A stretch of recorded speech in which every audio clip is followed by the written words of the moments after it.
কেমন আছো বন্ধুরা? চলে এসেছি আজ নতুন এক মুভি নিয়ে, যার নাম ব্লিঙ্ক। অপূর্বা নামে একটি ছেলেকে এক বৃদ্ধ হঠাৎ একদিন বলে তার বাবা বেঁচে আছে এবং তাকে টাইম ট্রাভেলে করে অতীতে নিয়ে যায়। সেখানে সে জানতে পারে এমন এক জঘন্য রহস্য যা তাকে মরতে বাধ্য করে। কি এমন রহস্য সে জানতে পারে? জানতে হলে থাকতে হবে আমার সাথে। তবে দেরি না করে চলুন শুরু করা যাক। মুভির প্রথমে দেখানো হয় একটি লোক ব্রিজে গাড়ি থামিয়ে গাড়ি থেকে ছুরি বের করে নদীতে ফেলে দেয় এবং সাথে কিছু কাগজ ফেলে নদীতে ঝাঁপ দেয়। এরপর 2021 সালের দৃশ্য দেখানো হয়। সেখানে অপূর্বা নামের একটি ছেলেকে ডাকছে এবং বলছে সব ঠিক আছে কিনা দেখে নিতে। নাটকের মঞ্চ ঠিক করার জন্য মেকআপ রুমে যায় অপূর্বা। সেখানে মুভির নায়িকা স্বপ্নাকে দেখানো হয়। অপূর্বা রোমান্টিক্যালি তার চোখের কাজল ঠিক করে দেয়, অর্থাৎ তারা দুজন দুজনকে ভালোবাসে। অপূর্বা পার্ট টাইম চাকরির জন্য ট্রাই করে, সাথে ফাইনাল এক্সাম দেওয়ার জন্য প্রিপারেশন নেয়। মেকআপ রুম ক্লিন করার সময় হঠাৎ একটি লোক তার নাম ধরে ডাকে এবং বলে তার মা কেমন আছে। তখন সে বলে তাকে সে চিনতে পারেনি।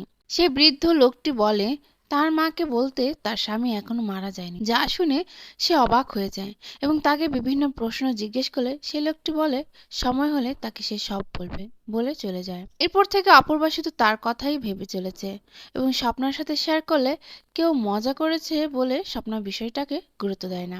এরপর অপূর্বা একটি আর্টিকেলের জব ইন্টারভিউ দেয় এবং পরে বই কিনতে গেলে সেখানে সেই লোকটিকে দেখে এবং একটু পরেই সে উধাও হয়ে যায়। এই বিষয়ে সে তার বন্ধুদের সাথে শেয়ার করে, কিন্তু তা নিয়ে তারা সবাই মজা করে। আসলে তার যখন 5 বছর বয়স ছিল তখন তার বাবা বাসা থেকে বের হওয়ার পর আর বাসায় ফেরেনি, তাই বিষয়টাকে তাকে অনেক ভাবাচ্ছে। এরপর স্বপ্না আর অপূর্বা রিহার্সালের জন্য থিয়েটারে যায় এবং রিহার্সাল শেষে অপু আর স্বপ্নাকে নিয়ে বন্ধুরা মজা করে এবং এক পর্যায়ে তারা কে কতক্ষণ ব্লিঙ্ক না করে থাকতে পারে সেই খেলা খেলে এবং তাতে অপূর্বা উইনার হয়। তাকে ডেকে জোর করে ব্লিঙ্ক করানো হয় আর তখনই অপু সেই লোকটাকে দেখতে পায়, সাথে নিজের অবয়বকে। এতে সে আরো ভয় পেয়ে যায়, কিন্তু একটু পর তারা আবার উধাও হয়ে যায়। পরের দৃশ্যে এক বৃদ্ধ তাদের থিয়েটারে যোগ দেয়, যার নাম গোপাল। সে একসময় অনেক নামকরা লেখক ছিল, কিন্তু একদিন সে লেখালেখি ছেড়ে দেয় আর রাস্তায় রাস্তায় বই সাইকেলে নিয়ে ঘুরে বেড়ায় আর পাঠকদের ফ্রিতে পড়তে দেয়। তার ফ্যামিলি সম্পর্কে কেউ কিছু জানে না এবং সে কখনো কথাও বলে না। এখন থেকে তাদের থিয়েটারে সে তাদের হেল্প করবে। এরপর অপূর্বা প্রতিনিয়ত তার ডুপ্লিকেট একজনকে প্রায় দেখতে পায়, এমনকি স্বপ্নের সাথে তাকে ঘুরতে দেখে সে রীতিমতো পাগল হওয়ার অবস্থা। তার কথা কেউ বিশ্বাস করছে না, কারোর সাথে শেয়ার করতে পারছে না, এমনকি স্বপ্নের সাথেও না। এমনই একদিন সে আবার সেই বৃদ্ধ লোকটি দেখা পায় এবং তার পিছু করে। তাকে ধরে এক পর্যায়ে জিজ্ঞেস করে সে কে, কেন তাকে ফলো করছে। কিন্তু বৃদ্ধ লোকটি বলে সময় এলে আমি নিজেই তোমাকে সব বলবো বলে চলে যায়। এরপর পূর্বের দৃশ্যে নিয়ে যাওয়া হয় 1996 সাল। আরিফু নামের একটি লোককে দেখানো হয় যে কিনা গোপাল নামের লোকটিকে একটি ঠিকানা জিজ্ঞেস করছে। সে রত্নাকর শাস্ত্রীর ভাষণ শুনতে এসে তার সাথে সরাসরি দেখা হয়ে যায়। গোপাল রত্নাকর শাস্ত্রীর সহকারী। তারা একসাথে সেই সভায় রওনা দেয়। এর মধ্যে তাদের মধ্যে খুব বন্ধুত্ব হয়ে যায়। গোপালের বাসায় সে কিছু সময় কাটায়। গোপালের বোন দেবকীর আরিফুকে খুব ভালো লেগে যায়। গোপাল ঐতিহাসিক কয়েন তাকে দেখায় এবং তার শখের কথাও বলে। বৃষ্টি হওয়ায় সেদিন রাতে গোপালের বাসায় তাকে কাটাতে হয়, সাথে দেবকীর সাথে অনেক অনেক অনেক কথা হয়। পরদিন সকালে দেবকী ও আরিফু কালাইয়া নামের একটি লোকের বাসায় যায় কিছু কয়েনের কালেকশন কেনার জন্য। কথায় কথায় কালাইয়া আরিফুকে জিজ্ঞেস করে সে কোথা থেকে এসেছে। আরিফু মাইসুর থেকে এসেছে এটা শুনে সে খুব অবাক হয়ে যায়, কারণ তার মেয়ে জল চেয়ে তার কাছে না খেয়ে কলেজে বন্ধুদের সাথে মাইসুর যায়, কিন্তু আর ফিরে আসেনি। এরপর থেকে সে মেয়ের শোকে পাগলামি করে আর আরিফুকেও আঘাত করে বসে। এরপর বর্তমান দৃশ্যে ফিরে আসা হয়। বেশি বর্তমানে একটি চাকরির অফার আসে অপূর্বার কাছে। সেই ইন্টারভিউ দেওয়ার জন্য স্বপ্না তাকে একটি শার্ট কিনে দেয়।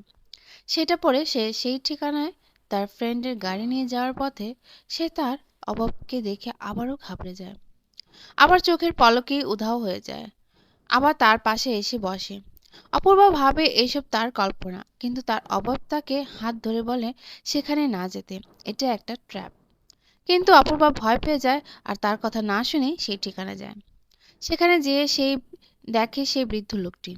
আসলে সেই তাকে এখানে আনার জন্য মিথ্যে নাটক সাজিয়েছে। এই লোকটি বলে তার নাম আরিভু। সে একটি আই ড্রপ বের করে যার নাম ব্রেম্যা। আই ড্রপ ব্যবহার করে টাইম ট্রাভেল করা যায়, অতীতের অনেক কথা জানা যায়, ব্লিঙ্ক না করা পর্যন্ত সেই অতীতে থাকা যায়। অপূর্বার কাছে অনেকক্ষণ ব্লিঙ্ক না করে থাকার পাওয়ার আছে এবং তার মাধ্যমে সে কিছু একটা জানতে চায়। অপূর্বা তাতে ইন্টারেস্ট না দেখিয়ে চলে যেতে চাইলে তাকে বলে, তোমার বাবার কথা জানতে চাও না? তোমার মা তোমাকে মিথ্যে কথা বলেছে, কেন তোমার বাবা তোমাদের ছেড়ে চলে গিয়েছিল, এগুলো বলে তাকে আটকে দেয়। কিন্তু অপূর্বার ফ্রেন্ডের কল আসায় সে বেরিয়ে আসে সেখান থেকে। আরিফু যাওয়ার সময় বলে, তোমার মনে জাগা প্রশ্ন তোমাকে আবার এখানে ফিরে আসতে বাধ্য করবে। এরপর অপূর্বা তার মাকে তার বাবার কথা জিজ্ঞেস করে। তারপর তার মা বলে তার বাবাকে খোঁজার জন্য থানায় মিসিং ডায়েরি করে এবং তার বাবার গাড়ি শান্তিলতা ব্রিজে পায়। সে নদীতে ঝাঁপ দিয়েছে ভেবে অনেক খোঁজাখুঁজি করে কিন্তু তার বডি পায়নি। এরপর অপূর্বা আবার আরিফুর কাছে যায়, কারণ সে প্রশ্নগুলো তার মনের মধ্যে ঘুরপাক খাচ্ছিল, তাকে কিছুতেই শান্তি দিচ্ছিল না। আরিফু তাকে একটি ঘড়ি দেয় এবং ডেট টাইম ফিক্স করতে বলে। এরপর আই ড্রপ চোখে দেয়, দুজন একসাথে টাইম ট্রাভেল করে তাদের থিয়েটার রুমে পৌঁছায়, যেখানে সে প্রথম তার অবয়বকে দেখেছিল। তার সাথে চোখাচোখি পড়ায় সে ব্লিঙ্ক করে ফেলে এবং ফিরে আসে। এরপর সে আই ড্রপটি নিয়ে আসে তার বাসায় আর তার বাবার কথা জানার জন্য টাইম ট্রাভেল করে। 2001 সালে সেই জায়গায় টাইম ট্রাভেল করে যেখানে তার বাবার গাড়ি পাওয়া যায়। বারবার ব্লিঙ্ক করার কারণে বারবার ফিরে আসছিল আর বারবার ট্রাভেল করছিল। সে দেখতে পায় তার বাবা গাড়ি থেকে নেমে নদীতে কিছু ফেলে দিয়েছে, সাথে কিছু ডকুমেন্টস আর তাদের ছবি, যা মুভির প্রথম দৃশ্যেই দেখানো হয়।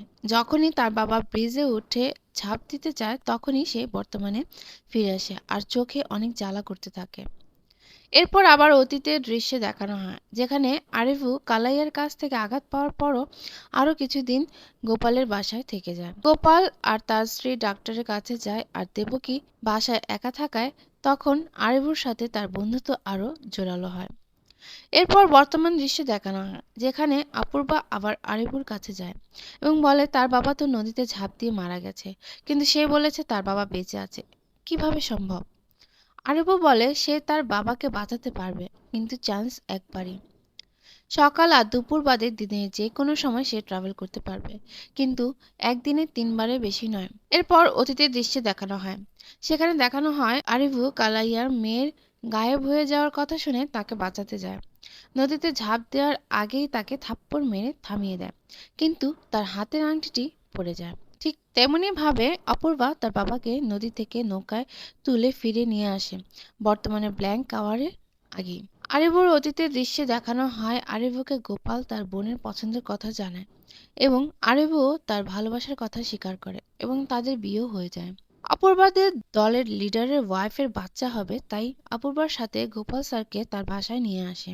সে ঘরে বাইরেই ছাদেই শুয়ে থাকে। পরদিন তাকে ডাকতে এসে দেখে সে মারা গেছে। সেই লিডারের বাচ্চার নাম কি রাখবে জিজ্ঞেস করলে সে বলে আরিফু, যা শুনে অপূর্বা অবাক হয়ে যায়। সে বলে গোপাল স্যার আগন্তুক নামে একটি গল্প লিখে যার প্রধান ক্যারেক্টারের নাম ছিল আরিফু। এরপর অপূর্বা তার লিডারের কাছে জানতে চায় গোপাল স্যার লেখা সম্পর্কে। তিনি বলেন সে নেশাগ্রস্ত হয়ে লিখত, তাই তার লেখা পাবলিশড হয়নি। তার লেখাগুলোর মধ্যে আমার এই লেখা ভালো লাগে, টাইম ট্রাভেলের কাহিনী, আর আরিফুই ছিল টাইম ট্রাভেলার। এরপর অপূর্বা তার থেকে সে লেখাগুলো কালেক্ট করে আর তা পড়া শুরু করে, সাথে পূর্বের দৃশ্যে ফিরে নিয়ে যাওয়া হয়। আরবের সাথে প্রথম দেখা হওয়া, ধীরে ধীরে বন্ধুত্ব হওয়া, দেবকীর সাথে বিয়ে হওয়া, বিয়ের পর তাদের সাথে থেকে যাওয়া সব দেখানো হয়। গোপালের মধ্যেও বাবা হওয়ার ক্ষমতা ছিল না, অনেক ট্রিটমেন্ট করেও কোনো লাভ হয় না, যা আরবের সাথে শেয়ার করে এবং আরবি বলে সমাজের কথা না ভেবে বাচ্চা দত্তক নিতে। কিন্তু গোপালের স্ত্রী আর কিছুদিন অপেক্ষা করতে চায়। এর মধ্যে দেবকী প্রেগনেন্ট হয়। তার যখন 8 মাস তখন গোপাল দেখতে পায় আরিফু গভীর রাতে চোখে আই ড্রপ দিয়ে উধাও হয়ে গেছে। গোপাল তাকে অনেক খোঁজার চেষ্টা করে কিন্তু পায় না। এর জন্য অনেক বই পড়ে, অনেকের সাথে ডিসকাসও করে এই টাইম ট্রাভেল সম্পর্কে জানার, কিন্তু কিছুতেই সে বের করতে পারে না। এদিকে তার শোকে দেবকী পাগল প্রায়। এসব পড়ে অপূর্বা তার মাকে কল করে আর দেবকী ও আরিফুর কথা জানতে চায়। কিন্তু তার মা বলতে না চাইলে তাকে বাধ্য করে বলতে। তার মা বলে আরিভু তার বাবা আর দেবকী তার মা, আর সে তাকে বড় করেছে। অপূর্বা জিজ্ঞেস করে তার বাবা কোথায়। তার বাবা কখনোই ফিরে আসেনি। সেই সাথে পূর্বের দৃশ্যে দেখানো হয় দেবকী আরিভুর চলে যাওয়ার পর থেকেই সে কান্নাকাটি করত, ঠিকমতো খেত না। গোপাল বোনের এই দশা দেখে নিজেকে অপরাধী ভাবত। এমনই একদিন ঝড়ের রাতে দেবকীর জল ভেঙে যায়। ঘরে গোপালও ছিল না। বাচ্চা হওয়ার আগেই সে মারা যায়। ডাক্তার বলে মা মারা যাওয়ার পরও বাচ্চা বেঁচে ছিল। এটা খুবই অদ্ভুত ঘটনা। এরপর অপূর্বা টাইম ট্রাভেল করে তার বাবা অর্থাৎ গোপাল স্যারই তার পালক বাবা ছিল এর মৃত্যুর আগের মুহূর্তে যায় এবং তাকে বলে তার কোনো দোষ ছিল না, সব দোষ আরিভুর, এবং তাকে ছবি দেখালে সে কান্না করে ফেলে এবং তখনই মারা যায়। অপূর্বা আরিভুকে খুঁজতে তার বাসায় গেলে সেখানে তাকে পায় না। থিয়েটারে রিহার্সালের সময় একটি ছেলে স্বপ্নার ভিডিও করায় অপূর্বা তাকে অনেক মারে। এতে স্বপ্না আর তার মাঝে ঝগড়া হয়ে যায়। পরদিন আরিভু আসে অপূর্বার সাথে দেখা করতে। অপূর্বা তার কিছু জানতে চায় না বলে চলে যেতে বলে, কিন্তু আরিভু বলে তুমি জানতে চাও না আমি কে। অপূর্বা বলে সে জানে সে তার বাবা, কিন্তু আরিভু বলে না, আমি হচ্ছি তুমি অপূর্বা। যা শুনে অপূর্বা চমকে যায়। আরিভু বলে 6 মাসের মধ্যে তোমার মা মারা যাবে, স্বপ্নও তোমাকে ছেড়ে চলে যাবে। তুমি ভালো রোজগার করবে ঠিকই, কিন্তু তুমি একা হয়ে যাবে। অরবিন্দ সেন নামে একটি লোকের সাথে তোমার পরিচয় হবে, যার থেকে তুমি ইললিগ্যাল আইড্রপ নেবে। 2 ধরনের আইড্রপ তুমি পাবে, একটি ব্লিঙ্ক করলে চলে আসতে হবে, আরেকটি অনেক সময়ের জন্য ওয়ান ওয়ের মাধ্যম, অর্থাৎ জীবনের শেষ দিন চোখ বন্ধ করলে অথবা হাতের রিং খুললে গেলে তোমাকে ফিরে আসতে হবে। নিঃসঙ্গতার জীবন, ভালোবাসা, পরিবারের খোঁজে আমি আরিভু সেজে টাইমলাইনে করে 1996 সালে পৌঁছে যাই ওয়ান ওয়ে টিকিটের মাধ্যমে। কিন্তু রেবেত্তিকে বাঁচাতে গিয়ে রিং ভেঙে যায়, আর রিং ছাড়া 1 বছরই শুধু বেঁচে থাকা যায়, তাই তাকে ফিরে আসতে হয়েছিল। অরবিন্দকে সেই আইড্রপ এনে দিতে বলে, কিন্তু এরপর তার সাথে আর কখনোই দেখা হয়নি। এরপর সে টেম্পোরারি ট্রাভেল করে গোপালের সাথে দেখা করে 2001 সালে এবং দেবকী ও তার সন্তানের কথা জানতে চাইলে ধস্তাধস্তিতে আরিভুকে খুন করে ফেলে গোপাল, কিন্তু আরভি মরেনি। ট্রেসারের মাধ্যমে টেম্পোরারি টাইম ট্রাভেল করে 2034 সালে পৌঁছাতে হতো তাকে। এরপর অপূর্বা বলে তার মানে তুমি দেবকীর ছেলে আর আমি আমার মার সাথে শুয়েছি আর নিজেই নিজেকে জন্ম দিয়েছি। সে বলে আমি বিশ্বাস করি না। আরবি বলে এই জঘন্য সত্যিকে মুছে ফেলার জন্য তোমাকে মরতে হবে। অপূর্বা খুবই অবাক হয়ে যায় এবং এসব শোনার পরে তার জীবনের প্রতি ঘৃণা চলে এসেছে। অপূর্বা বলে কাল সে তার কাছে যাবে, সে মরতে প্রস্তুত, তবে শেষবারের মতো স্বপ্নার কাছ থেকে বিদায় নিয়ে আসতে চায়।